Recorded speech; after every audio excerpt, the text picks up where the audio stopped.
तो आज का topic second same mid term examination solutions 2023 ज्योतिर्विज्ञान से वेदांग ज्योतिष टॉपिक है।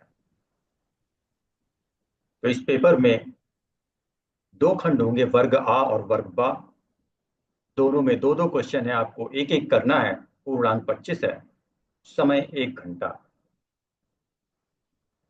वर्ग आ के क्वेश्चन है, वेदांग ज्योतिष का सामान्य परिचय दीजिए। दूसरे में है टिप्पणी लिखना है। जो टिप्पणी लिखना उसमें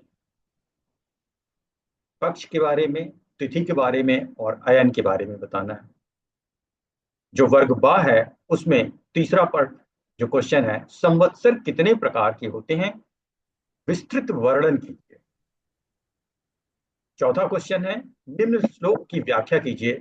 यथा शिखा मयूराणा नागाना मणियो यथा तद्वद वेदांग शास्त्राणाम गणितम मूर्धनि स्थितम। तो चलिए शुरू करते हैं। जो पहला क्वेश्चन है, वेदांग ज्योतिष का सामान्य परिचय दीजिए, तो वो इस चैप्टर मतलब इस बुक की शुरुआत में सर ही। आवाज नहीं है। अच्छा, आवाज ओके। बीच बीच में कट रही है सर, आवाज आती है फिर बीच में चली जा रही है सारा। हाँ, ठीक है, वॉल्यूम तो मैंने चेंज कर दिया, बढ़ा दिया है, देखते हैं। जी। तो वेदांग ज्योतिष का सामान्य परिचय में, ज्योतिष ग्रंथों में वेदांग ज्योतिष सबसे पुराना तथा आश्चर्यजनक रूप से व्यवस्थित एक मौलिक ग्रंथ है। इसका उपदेश महर्षि लगध ने सामान्य जन जीवनोपयोगी ज्योतिष गणिताओं को तार्किक आधार देने हेतु प्राचीन काल में किया। इसे दो भागों में विभक्त समझा जाता है। ऋग्वेद से संबंध भाग को ऋग ज्योतिष तथा यजुर्वेद से संबंधित भाग को यजुष ज्योतिष कहा जाता है। इन्हीं दोनों भागों की संयुक्त अभिख्या वेदांग ज्योतिष में की गई। तो ये महर्षि लगध के द्वारा उपदेश जो दिए गए थे वही वेदांग ज्योतिष कहलाए हैं। वेदांग ज्योतिष का तात्कालिक मूलभूत प्रयोजन यज्ञ का अनुकूल व योग्य क्षण निर्धारित करना ही था। ऋग ज्योतिष में केवल 36 श्लोक हैं, जबकि यजुष ज्योतिष का कलेवर 43 श्लोकों का है। दोनों पाठों की विचार पद्धति तथा विषय निर्धारण समान ही है, जो मूल रूप से तिथि निर्णय से संबद्ध है। ऋग ज्योतिष के 36 श्लोकों में से 30 श्लोक बिना किसी उल्लेखनीय परिवर्तन के ही यजुष ज्योतिष में भी पठित हैं। इस तरह यजुष ज्योतिष के केवल 13 श्लोक ही ऋग ज्योतिष की विषय वस्तु से थोड़ी अधिक जानकारी देते हैं। अतः वेदांग ज्योतिष में ऋग ज्योतिष के 36 व यजुष ज्योतिष के अधिक 13 श्लोकों को मिलाकर कुल 49 श्लोक ही हैं।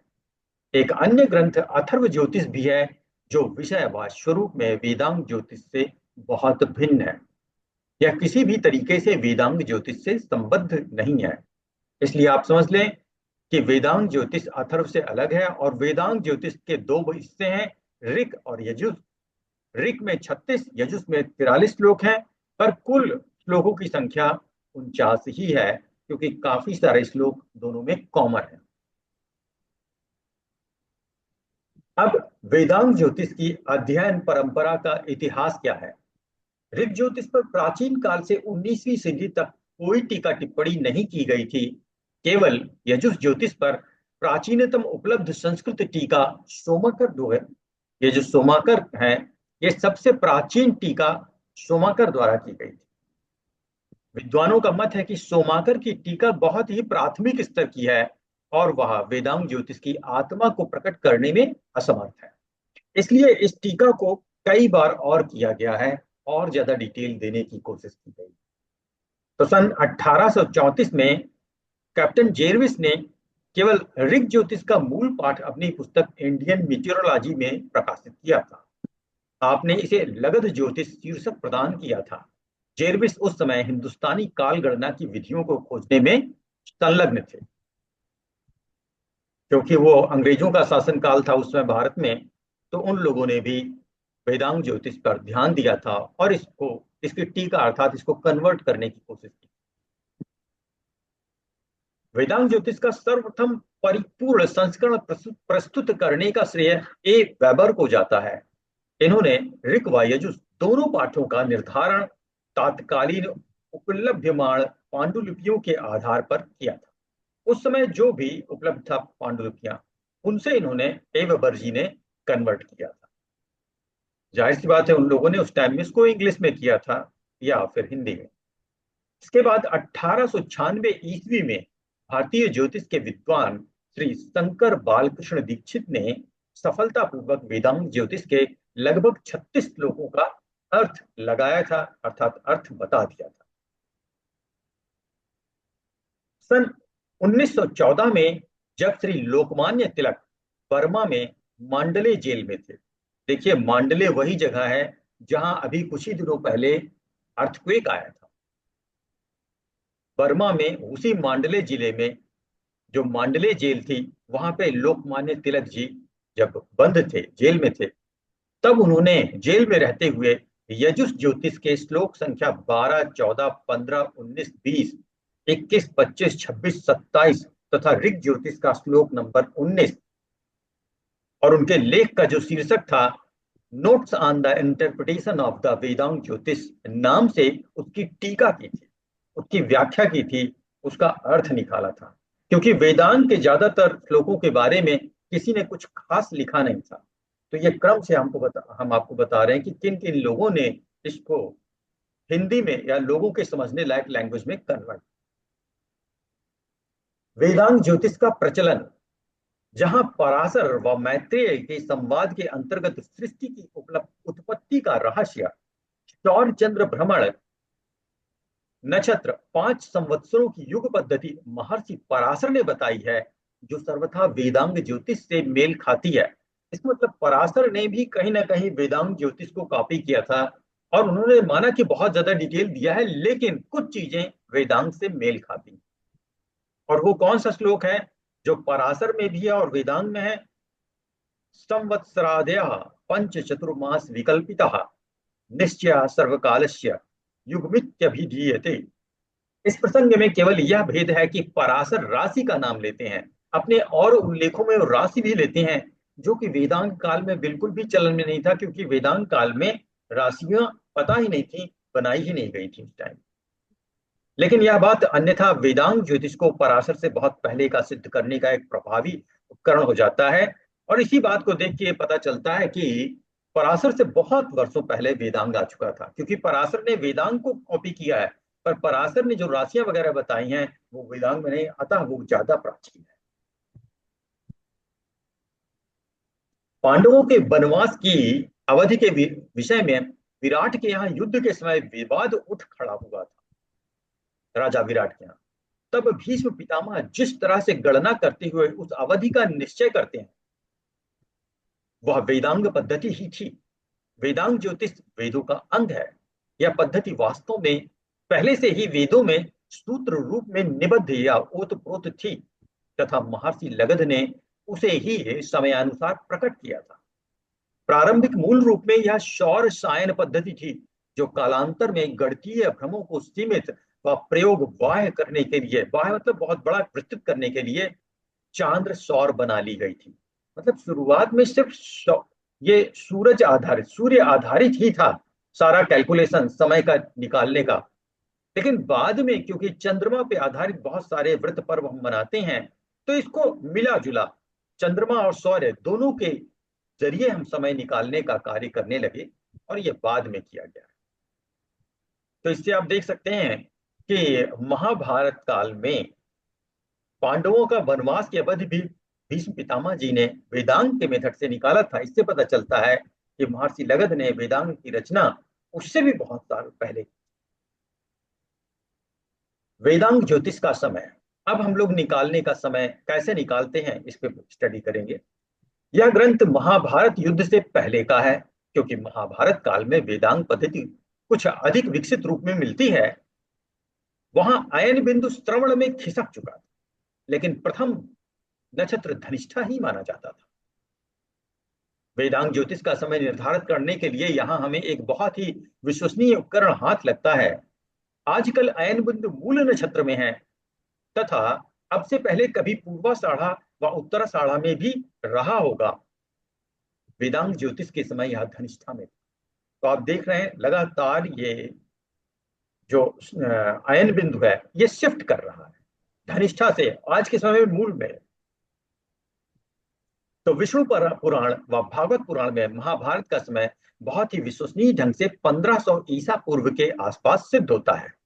राजा परीक्षित के जन्म से 1015 साल बाद नंद वंश का पद्म नंद का राज्याभिषिक्त हुआ था। चंद्रगुप्त का अभिषेक 316 ईसा पूर्व में हुआ था। यह बात इति सिद्ध है, मतलब ये पता है कि 316 धन 1115 वर्ष बराबर 1431 ईस्वी पूर्व में परीक्षित का जन्म हुआ। उस समय के थोड़ा पहले 14वीं सदी ईसा पूर्व में पांडव विद्यमान थे। संभवतः महाभारत युद्ध 15वीं सदी ईसा पूर्व तीसरे दशक के अंत में कभी हुआ था, क्योंकि महाभारत युद्ध के दौरान उत्तरा गर्भवती थी। इतने विवेचन से यह खुलासा हो जाता है कि वेदांग ज्योतिष 1400 ईस्वी पूर्व से काफी पहले अस्तित्व में आ चुका था। जब वेदांग ज्योतिष की स्थिति महाभारत से पूर्व की है तो हम यह कह सकते हैं कि महर्षि लगद पराशर से पूर्ववर्ती हैं। वे गर्ग व व्यास से तो पूर्ववर्ती हैं ही। वेदांग ज्योतिष भारतीय शास्त्रीय इतिहास के वेदांग काल में कभी 3000 ईसा पूर्व से 1500 ईसा पूर्व के मध्य कहा जा चुका था। महर्षि लगद की निवास भूमि। हमारे सिद्धांतों में सूर्य की अधिकतम क्रांति 24 अंश बताई गई है, जो 1400 ईसा पूर्व में 23 डिग्री 53 मिनट थी। इस क्रांति के आधार पर अक्षांश की गणना करने पर सिद्ध होता है कि लगद अपना वेद कार्य उत्तरी अक्षांशों में 34 डिग्री 54 मिनट के किसी स्थान पर कर रहे थे, जहां पर परम दिन 36 घटी व लघुत्तम दिन 24 घटी का हो सकता था।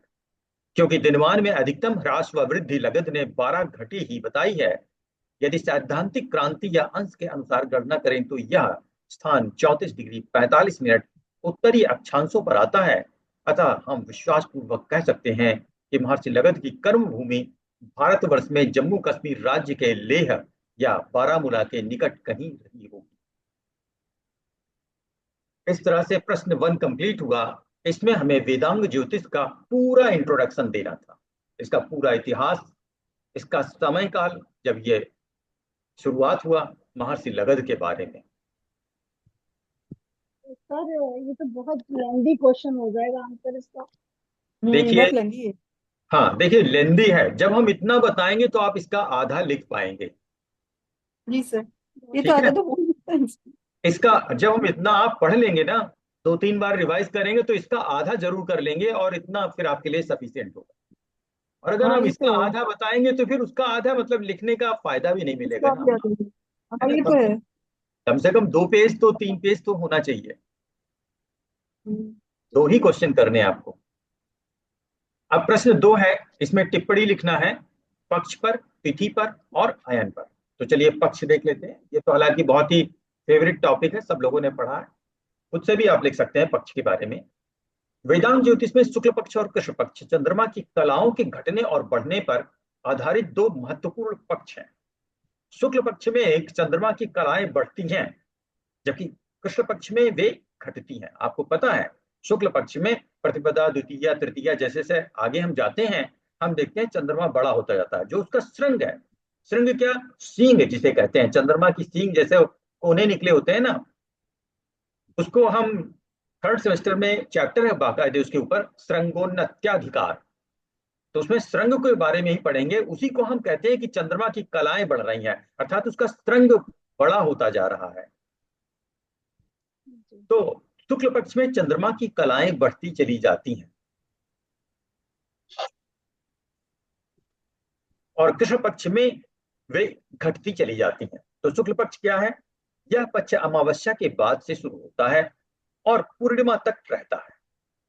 इस दौरान चंद्रमा धीरे धीरे अपनी कलाएं बढ़ाता है और अंततः पूर्ण चंद्र पूर्णिमा के दिन हो जाता है। इस पक्ष को प्रकाश का पक्ष भी कहा जाता है। अब कृष्ण पक्ष क्या है, यह पक्ष पूर्णिमा के बाद शुरू होता है और अमावस्या तक रहता है। इस दौरान चंद्रमा धीरे धीरे अपनी कलाएं घटाता है और अंततः अमावस्या पर अदृश्य हो जाता है। इस पक्ष को अंधकार का पक्ष भी कहा जाता है।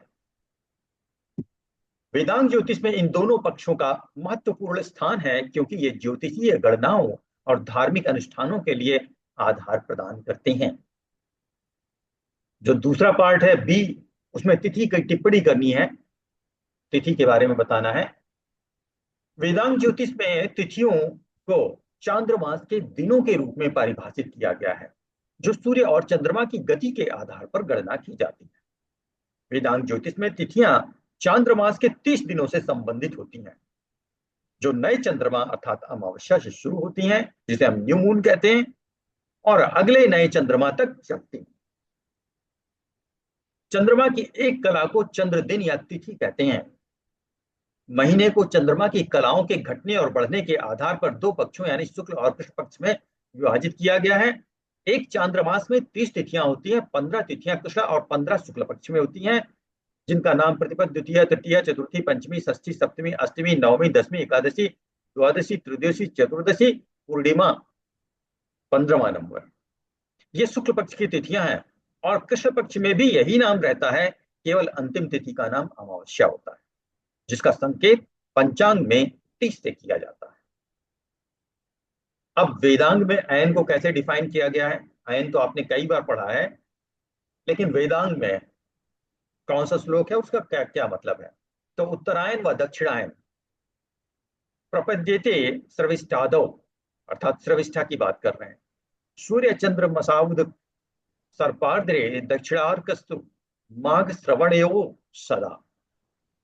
युगारंभ के बाद जब सूर्य व चंद्रमा एक साथ पुनः श्रविष्ठा अर्थात धनिष्ठा नक्षत्र के शुरू में आते हैं, उसी क्षण अगले वर्षों में उत्तरायण होता है। दक्षिणायन का आरंभ भी इसी तरह श्लेषा के आधे पर आने के समय होता है। जहां तक सूर्य के अयनों का संबंध है, वह सदा माघ व श्रवण मासों में ही होता है। अयनारंभ की तिथियां: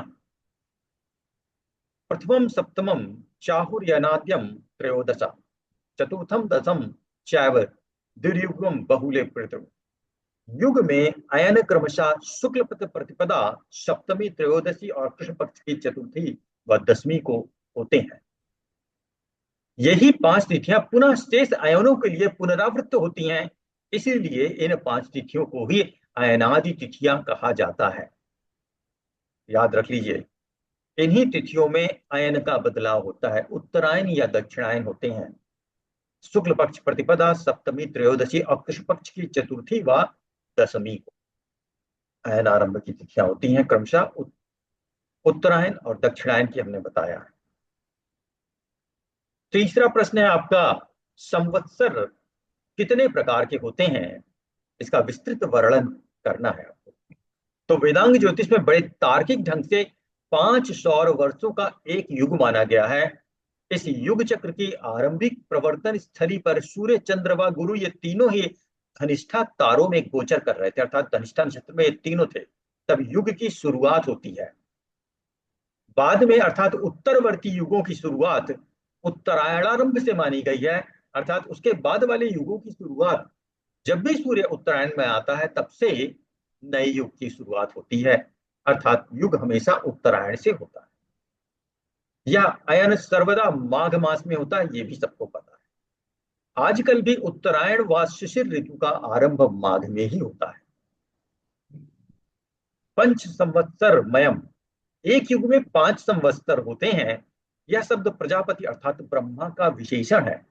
यहां उन्हें पंच संवत्सरमय बताया गया है। इन 5 संवत्सरों के नाम निम्न है: संवत्सर, परिवत्सर, इदावत्सर, अनुवत्सर, ईदवत्सर। यही संवत्सर आपको बताने हैं कि एक युग में 5 संवत्सर होते हैं। तो आपने बता दिया इनके प्रकार 5 होते हैं। अब पांचों के नाम भी बताइए: संवत्सर, परिवत्सर, इदावत्सर, अनुवत्सर और ईदवत्सर। क्योंकि विस्तृत वर्णन करना तो इसके बारे में कुछ और भी बताना है। अग्निर्वा संवत्सरा, आदित्य परिवत्सरा, चंद्रमा इदावत्सरा, वायुर्नुवत्सरा। ये तैत्तरीय ब्राह्मण का श्लोक है। तो इनके अधिष्ठाता देवताओं की एक सारणी दी जा रही है, वो इसी श्लोक से ली गई है। और यहाँ तीन तरीके के विचार लिए गए हैं। एक गर्ग के अनुसार है, एक वराह के अनुसार है, और एक तैत्तिरीय ब्राह्मण के अनुसार। तो संवत्सर, परिवत्सर, इदावत्सर, अनुवत्सर और ईदवत्सर के जो देवता हैं वो क्रमशः गर्ग गर्ग के अनुसार अग्नि, आदित्य, वायु, चंद्र और मृत्यु हैं। जबकि वराह के अनुसार अग्नि, आदित्य, चंद्र, प्रजापति और रुद्र हैं। और तैत्तिरीय में यही चीज अग्नि, आदित्य, चंद्र, वायु और ईदवत्सर का नहीं दिया गया है तैत्तिरीय में।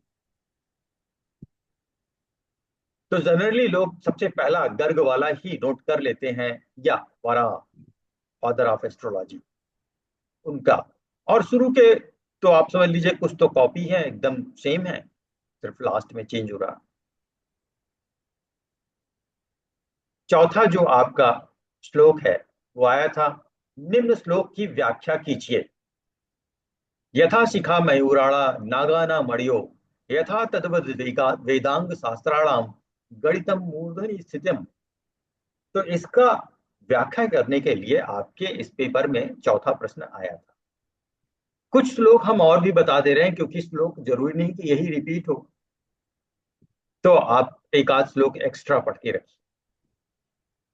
सबसे पहले तो ज्योतिष एक वेदांग है। ज्योतिष एक्चुअली में वेदों का एक अंग है। तो उस पे एक श्लोक है, वेदा ही यथार्थमभिप्रवृत्ता कालानुपूर्व्या विहिताश्च यज्ञा तस्मादिदम काल विधान शास्त्र। ये काल विधान शास्त्र है। यो ज्योतिषम वेद सा वेद यज्ञान। वेदों को प्रकट करने का परम व चरम उद्देश्य यज्ञ है। यज्ञ यज्ञाधिक सब समुचित समय पर व बेला पे संपन्न किए जाते हैं। इसलिए यज्ञ क्रियाएं सर्वथा शुद्ध काल गणना पर आधारित हैं। काल विधान शास्त्र को ही ज्योतिष कहते हैं। इस प्रकार हम कह सकते हैं कि जो ज्योतिष को सम्यक जानता है वही वेदार्थ रूप यज्ञ को भी जानता है।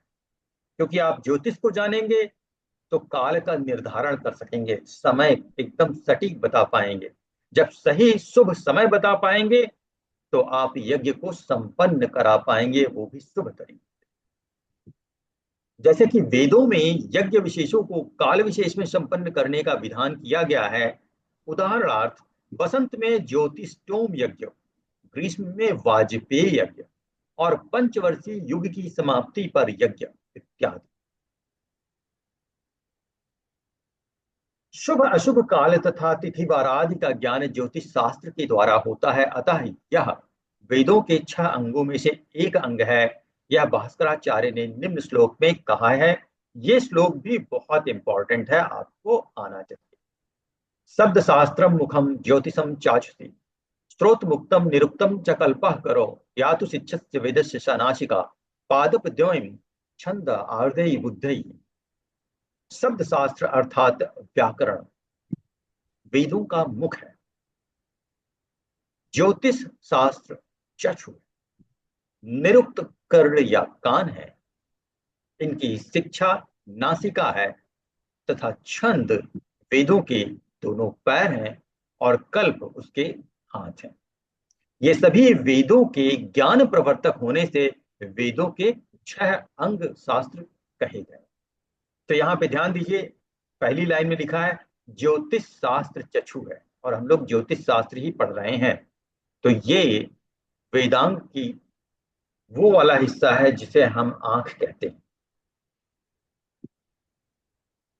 ज्योतिष शास्त्र की प्रशंसा। अब इसके प्रशंसा में ये जो श्लोक आपके एग्जाम में आया था वो इसकी प्रशंसा का पार्ट है, और उसमें 2 श्लोक हैं। हो सकता है बदल जाए तो आप उसको भी पढ़ लीजिए। ज्योतिषामयनम पुण्यम प्रवक्ष्यामि पूर्वशः सम्मतम ब्राह्मणेन्द्राणाम यज्ञ कालात् सिद्धये।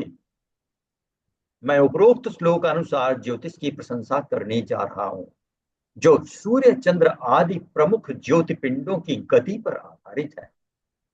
इसे विद्वानों व पवित्राचरण वाले लोगों द्वारा बड़ी श्रद्धा के साथ अपनाया व पढ़ा जाता है। इसका मूल उद्देश्य यज्ञ के लिए उपयुक्त क्षण का निर्धारण करना है। इस श्लोक का मतलब और जो आपका प्रश्न पत्र में आया था श्लोक वो है, यथा शिखा मयूराणाम नागानाम मणियो यथा तद वेदांग शास्त्राणाम ज्योतिष मूर्धनि स्थितम। यह ज्योतिष शास्त्र सभी वेदांगों व शास्त्रों में उसी प्रकार सिरमौर या शिरोमणि है, जैसे मोर के सर पर स्थित कलगी, जिसे चोटी कहते हैं, मोर की चोटी उसके सिर पे स्थित होती है। पहला कुछ वर्ड यही है, यथा शिखा मयूराणा, मयूर के शिख पे। उसी तरह से नागाना मड़ियो, अगली लाइन है, तथा सर्पों के सिर पर उनकी मड़ियां, नागाना मड़ियो यथा। तो यहाँ कंपेयर किया गया है कि ज्योतिष शास्त्र सभी वेदांग व शास्त्रों में उसी प्रकार से सिरमौर है, सबसे ऊपर स्थान दिया गया है, शिरोमणि है, जैसे मोर के सिर पर स्थित कलगी और सर्प के सिर पर स्थित उसकी मड़ियां होती हैं। तो इस तरह से आपका ये पूरा मिड टर्म एग्जाम का जो पेपर है वेदांग का कंप्लीट हुआ। चारों प्रश्न बता दिए गए हैं, आपको दो ही करने होते हैं इसमें से। जी जी sir. Sir. Thank sir you. जैसे हाँ सबसे ऊपर बताइए। वाला श्लोक है उसमें लिखा है,